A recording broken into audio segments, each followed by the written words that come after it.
We welcome Spencer Holbrook from Lettermen Row, Ohio State National Championship or bust Buckeyes this season. They had a scrimmage on Saturday. And Spencer, one of the things I noticed at Lettermen Row is when we talked last time, I said, when are they going to name Will Howard the starter? And you're like, hey, look, this is Ohio State. They've got a bunch of highly recruited quarterbacks. If one of them were to beat him out, it wouldn't be the end of the world. But now it does seem like Will Howard is asserting himself. Yeah, he seems like the guy. First of all, he's down 15 pounds. He showed up. He was, I believe they said 249. He's down to 233, 232 in that range right now.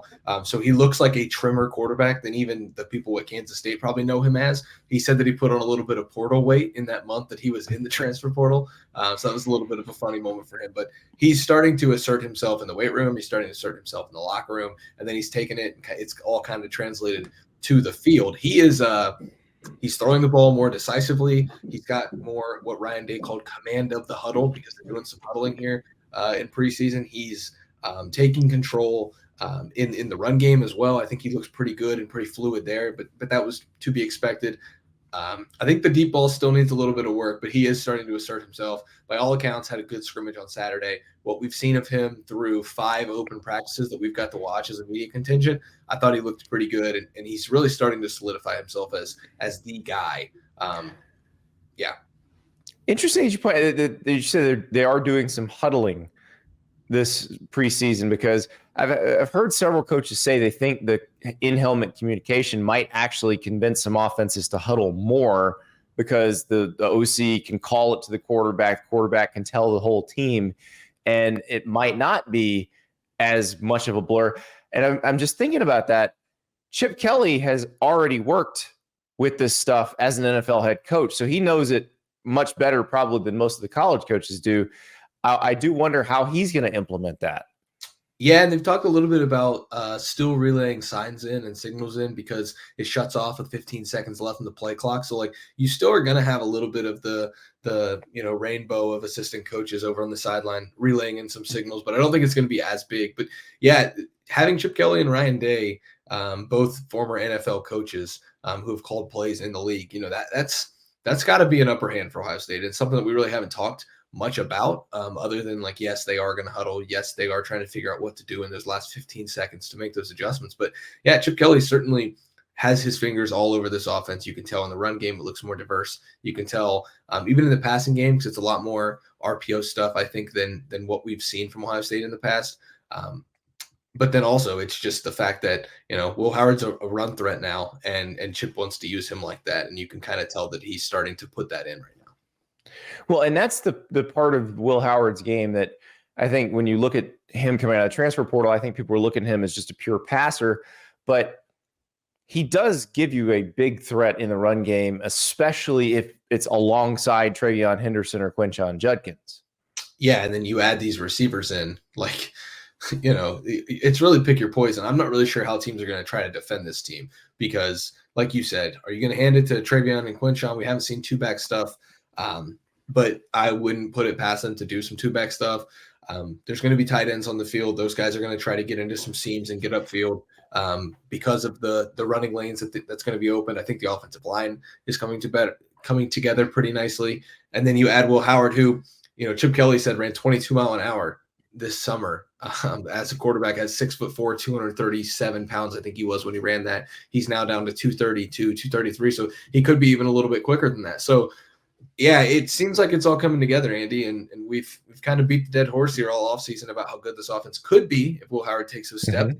Now, if you're seeing him take those steps, you seem like you're onto something here. And you guys got to talk to Jeremiah Smith late last week, and this is a freshman that everything I've heard about him, everything you guys have told me about him is living up and possibly exceeding what was already some incredible hype, because this is the guy he's the number 1 recruit in the class of 2024. Between him and Cam Coleman, you had these 2 receivers who are just way up there. And it seems like Smith has been everything he's been advertised to be. How's he handled all this attention, pressure, the basically we're talking about him as being a star right away. Is he dealing with that at all, or is that something like, okay, I've been a star all my life, I can handle this? I think it's the latter, Andy, because he knows he was the number one overall prospect in 2024. He knows that he's been compared to, every dominant receiver we've seen come through college football, especially Julio Jones. I think that's the most common one that we hear. But he's a pretty humble guy. He's not going to brag about much. Brian Hartline, Ryan Day have raved about his work ethic, his attention to detail. He's the first freshman to ever be named an Iron Buckeye, which is a Mickey Marotti award that he gives out for the hardworking guys in the weight room who put in the extra time, who do the work to be great. He's the first freshman to ever earn that honor. And that's a pretty big deal inside the walls of the Woody Hayes Athletic Center. So they don't just hand that out. And the fact that he scored that honor kind of shows that he put the recruiting pedigree and the stars to the side once he got here, started working his tail off it, and has kind of made the most of year one. And now I think you're going to see him absolutely explode. Like, there are guys on this team who are going to be top 50 draft picks that are in the secondary. It's the number one pass defense in the country from last year, which added Caleb Downs and didn't lose a starting corner. They're having trouble defending him in practice because, he goes up and just gets the football. I asked him when we talked to him on Friday about the 50-50 balls, and he started to smile because then I said, well, they're probably not 50-50 for you. They're more 70-30 or even 90-10 at times. And he kind of walked through how he pinpoints those, but he's going to make a lot more corners look small than otherwise because he's massive and he's got just a ridiculous catch radius. And I absolutely cannot wait to see him on the field. And Ryan Day said he's not commenting on him till August 31st. So we don't even get to talk to Ryan Day about him really. But on August 31st, I'm sure Ryan will have some pretty good things to say about him once he plays. I love that he's just sandbagging. He's like, yeah, you'll see. Yeah, I don't have to say anything. You'll see. Well, okay. You mentioned that pass defense. This is a defense that a lot of guys really could be in the NFL right now. They came back. This is, I say it every time that we talk, shades of Michigan last year with those guys coming back. But you add Caleb Downs to the mix. Sonny Styles slides to linebacker. But interesting, I saw the silver bullet of the day that Jim Knowles puts out the day after the scrimmage. So Jim Knowles is the defense coordinator. The silver bullet of the day was Lathan Ransom. And that's a name, like, this is one of those guys who's been there forever, but we hadn't talked about him very much. And it's like, oh, wait, he's still there too. He's one of those guys, Andy, I think that every championship team has, where the whole offseason you talk about the hype. And there's always a couple of those guys that you just kind of forget about. Like, Lathan wasn't on any preseason Big Ten honors. I don't think he was in like the first three preseason all Big Ten teams from like a couple of those magazines that are usually pretty good. But he's started games in 2020 as a true freshman. He started games throughout the entire year in 2021 before breaking his leg in the Rose Bowl, comes back, starts every game in 22, plays a ton last year in 2023 as one of the starters until he gets hurt up at Wisconsin. And if you look at the Ohio State defense from September and October compared to November, there was a drop-off when Lathan Ransom got hurt. He is such a key cog in this machine. Jim Knowles absolutely loves what he brings to the defense. He's a pretty sure tackler. He's good in coverage. He makes plays in a timely manner. The fact that Ohio State didn't have him on the field, if you remember the play in the Michigan game after Zach Zinter got hurt, where Blake Corum slipped through the secondary and scored a touchdown and juked out Sonny Styles. Well, Sonny was playing in Lathan's spot. And like you don't know if the game is gonna change based on that, but like Lathan wasn't there in that Michigan game to be that last line of defense.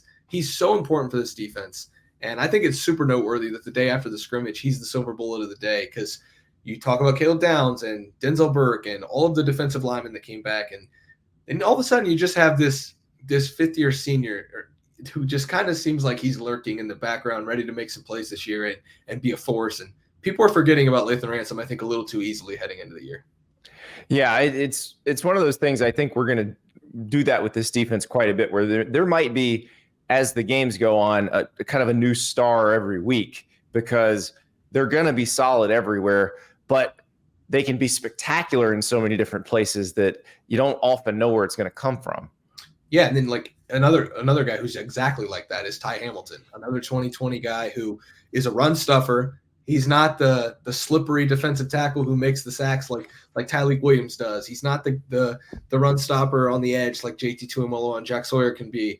He's just a really stout nose tackle that you need, but he doesn't make any headlines because he doesn't do anything, sexy for this defense. He just kind of does his job. It's like, you've got some of those guys in here. It's not all NIL brought all of these guys back, and they're all, a bunch of should be in the NFL guys. There's a few, scrappy guys in here that can really make a difference for this team. And like you said, like a different star every week.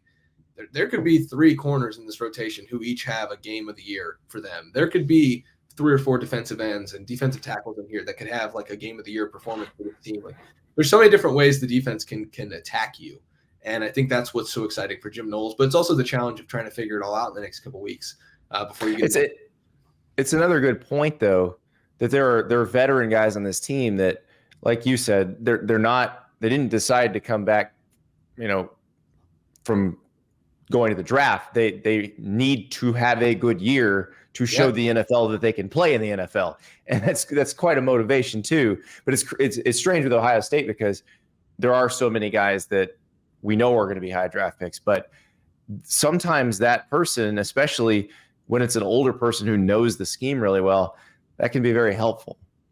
Yeah, I mean, the amount of talent that's assembled is obviously like NFL level as far as this defense goes. Like, I could see all 11 of these guys playing in the NFL, but like you said, like it's not like all of these guys are going to be first, second, and third round picks. Like, even when last year's defense was one of the 5 best defenses in the country, Steel Chambers is having trouble finding a roster spot right now anywhere. Tommy Eichenberg is fighting for a roster spot, at his NFL stop. So like, they were good college players, but that doesn't mean they're going to be great NFL players. There's some names on this defense that are not necessarily household names that return as starters that I think will really help this team. If it's a 3-point game at Oregon in the fourth quarter, who do you turn to? It's not always that NFL headline guy on your defense. It might be the guy who's a little more, underrated, like Lathan or like Ty Hamilton, who's just been there for so long and has that callus that Ryan Day talks about all offseason. Like, that's what I think kind of makes this defense so good. It's not just the talent level, but it's kind of the callus that they've built over time. A lot of these guys were on that defense that was horrendous in 2021. Now they get to be on the other end of it, and it's pretty exciting. So I asked Jake Rowe this when we were talking Georgia. When you look at Ohio State's schedule, what's the game that most of your Lettermen Row subscribers would say, oh, that's a definite win, Ohio State's winning that game easily, that you look at and you say, you know what? I don't know if it's going to be as easy as everybody thinks. It's crazy. I really do want to say Nebraska because I just think that defense is always pretty decent. And then if Dylan Raiola hits, then you don't know. But that's right after an off week, and they're either going to be riding the high of beating Oregon and getting the off week and then playing Nebraska, or they're going to be coming off of a loss to Oregon. And you never want to play Ohio State coming off of a loss, like a couple weeks later, especially with the off week, for that to kind of sit as a bad taste in their mouth. There's no other road games that really scare me at all. The Michigan State game, I just don't see it. The Northwestern game will be at Wrigley Field. It'll be a cool experience, but I'm going to go Iowa just because the defense is really, really good there, like maybe better than Ohio State's defense as a whole, the collective. And it'll be Will Howard's first real challenge in this Ohio State offense. He's not going to be challenged at Michigan State. He's not going to be challenged in those 3 week non-con games. Like, the first time he's going to have to throw into a defense that can really, really get you is Iowa. And this offensive line is going to have to be cohesive. He's going to have to be good. The running game is going to have to be working because you don't want Will Howard in 3rd and longs all game. So I just think that it's that Iowa game that, I think some of our subscribers are kind of keen to that. They know that Iowa can be a snake biter, but it's just one of those things where there's not a lot on this schedule. I think the other one, Andy, real quick, would be the Penn State game, just because Ohio State fans are so used to beating James Franklin at this point. You can't take that for granted because you're going to Happy Valley. But I think that's going to be a noon game. It's not the whiteout. So, it does drop a few rungs in there, but it is one that Ohio State fans have kind of come to just expect to win, that you kind of can't do that this year.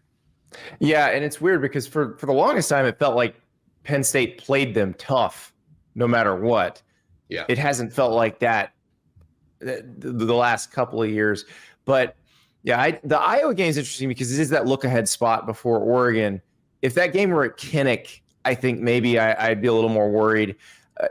And I do think Iowa's offense is going to be better. I just, against Ohio State's defense, I don't know that it's going to look a whole lot better. I think they'll probably look a lot better against most other defenses they play. It's just this one, I don't know what they do to attack that Ohio State defense. Whereas Oregon, I can look at the players and say, okay, this is how they'll try to attack the defense. Whether that'll work or not is another question, but at least you can say that. But I like the Iowa pick. The Penn State one, you're right, because you got to go there because they've been traditionally tough. And the Nebraska one, yeah, I would love it too, just because I think Nebraska being good when they play Ohio State and actually being able to challenge Ohio State is one of those great for college football kind of things. But it's going to be a tough ask after that open week. Yeah, and then, the Nebraska game also is the week before Penn State. So you think, okay, maybe Ohio State look ahead. We'll but look also, ahead. Yeah. It's right after the bye week. So, it kind of takes a little bit of steam off. I think the thing that saves Ohio State against Iowa, the things that I've heard is either probably 3:30 or a night game. It could be Ohio State's only premier night game on the entire schedule at home. And so if the stadium has the proper level of juice, I know they're playing Western Michigan at night in the second game of the year, but that's obviously kind of a juiceless night game. If you get Iowa in the Horseshoe at night, if it is that, then I think that you're looking at a game that you probably don't have to worry about as much, because the Iowa offense is one thing. The Iowa offense with 105,000 people who've been tailgating all day is maybe even Iowa to the max. So, we might not have to worry about that one if it is that. But, I think time for those who play the video game, the stadium pulse will be off the charts. Oh yeah, that night. You're right, because if that is their one premier night game, then the fans are going to be very juiced up for that, no matter what, no matter the circumstance. They'll be like, all right, we're here. We're not going to get to do this again this season, so let's do it right now. Yeah, and that's not set in stone, but based on the things that I've been hearing, it could be 3:30, it could be at night. Either way, yeah. I think that's one that Ohio State fans will take advantage of, because the home slate, the entire slate is just not that great. So even the home games, I think the Buckeyes will take advantage of that first marquee team at home, because those first three, all those weak non-cons, the first time that an actual respectable opponent comes to the Horseshoe will be Iowa. And I think Ohio State fans will respond in kind to that challenge of getting up there for the Iowa game and being ready. So maybe we are talking ourselves out of the Iowa game, but it's got to be Iowa or Nebraska, and I'll take my chances saying that the tougher matchup will be that Iowa defense. Prediction time. Do you believe Will Howard is named the starter ahead of week 1? Yes. Yeah. Ryan Day speaks this upcoming Thursday. I don't know if I'll go as far as to say that it'll happen on Thursday. They could want to see just one more scrimmage. But I think in the next 2 weeks, you're going to have a starter at Ohio State, whether that's the Scarlet Smoke coming out of the Woody Hayes Athletic Center, whether Ryan Day just kind of, puts out a statement or calls a press conference. I think that it'll happen before week 1.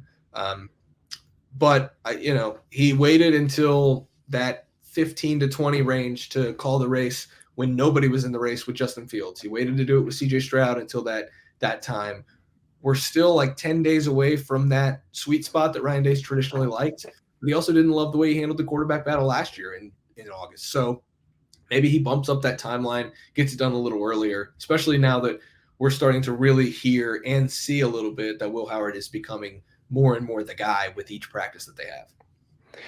He could just do it like Urban Meyer, out on the field in Lane Stadium. Cardell, it's you. That was one way to do it. But I think you're probably right. I think we're gonna see something more official with Will Howard. Spencer, thank you so much. Thanks. Thank you so much for watching. Just a reminder, subscribe to this channel right here so you never miss an episode of Andy Staples On 3. And oh, by the way, watch all the other great videos on the On3 Sports YouTube channel.